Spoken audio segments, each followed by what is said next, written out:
हाँ जी। तो पिछली क्लास में तो अपन ने थोड़ा सा ही पढ़ा था, तो फिर भी उसका रिवीजन कर ले। अपन ने हिस्ट्री ऑफ मारवाड़ शुरू की थी और बताया था कि मारवाड़ में राठौड़ डायनेस्टी का अधिकार हुआ करता था। राठौड़ डायनेस्टी का रूल था। राठौड़ों के बारे में इतिहासकारों में दो मत है। दो विभाजन, उनमें दो डिवीजन है। कुछ लोग कहते हैं कि ये साउथ इंडिया के राष्ट्रकूट थे और कुछ लोग कहते हैं कन्नौज के गहडवाल थे। मैंने बताया था अपने इस ज्यादा बहस में नहीं पढ़ना, अपने इतनी याद रखने वाली सी बात है, आरएस में अपने ऐसा ही पूछा जाता है ज्यादातर। फिर राजा पढ़े थे तो राठौड़ों का जो फाउंडर था, राठौड़ों का आदि पुरुष जो था यहाँ पे, उनका नाम था राव सिंहा।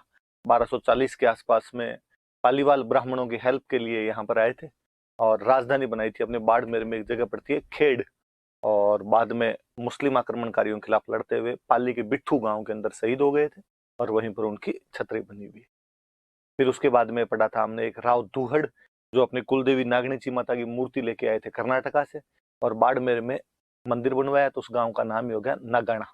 तो राठौड़ों की कुलदेवी तो नागणीची माता है और राठौड़ों की इष्ट देवी कोई पूछ ले तो करणी माता है। जैसे सिसोदियों की या गुहिलों की कुलदेवी हमने पढ़ी थी कि बाण माता थे और उनकी इष्ट देवी जो थे वो बरबड़ी माता या अन्नपूर्णा माता थे। फिर उसके बाद में और राजा हमने पढ़े तो मल्लीनाथ जी के टाइम में थोड़ा राज्य का विस्तार और हुआ तो राजधानी हो गई मेवानगर। और संत आदमी वे लोक देवता है अपने, वो फोक डेटी है उनके नाम पर। जो बाड़मेर रीजन है उसका तो नाम ही क्या पड़ गया, तो उसको मालानी नाम से जाना जाने लगा। उनके बेटे जगमाल थे जो गुजरात की शहजादी गिंदोली को उठाकर ले आए थे।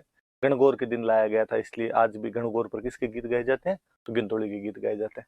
फिर एक पढ़ा था हमने चुंडा। चुंडा जो मल्लीनाथ जी के भाई वीरमदेव के बेटे थे। इंदा प्रतिहारों ने अपनी बेटी की शादी की उनसे और मंडोर दहेज में दे दिया, तो राठौड़ों की राजधानी अब कौन सी हो गई, मंडोर हो गई थी। फिर चुंडा की बेटी हंसाबाई की शादी मेवाड़ के लाखा से भी थी, ये सब हम मेवाड़ वाले में पढ़ चुके थे। फिर पढ़े थे हमने जोधा।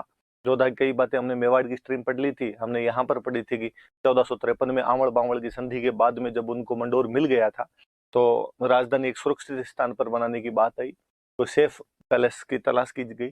तो फिर वहां पर जोधपुर नाम का एक शहर बसाया गया 1459 में, और यहीं पर एक फोर्ट बनाया गया था मेहरानगढ़।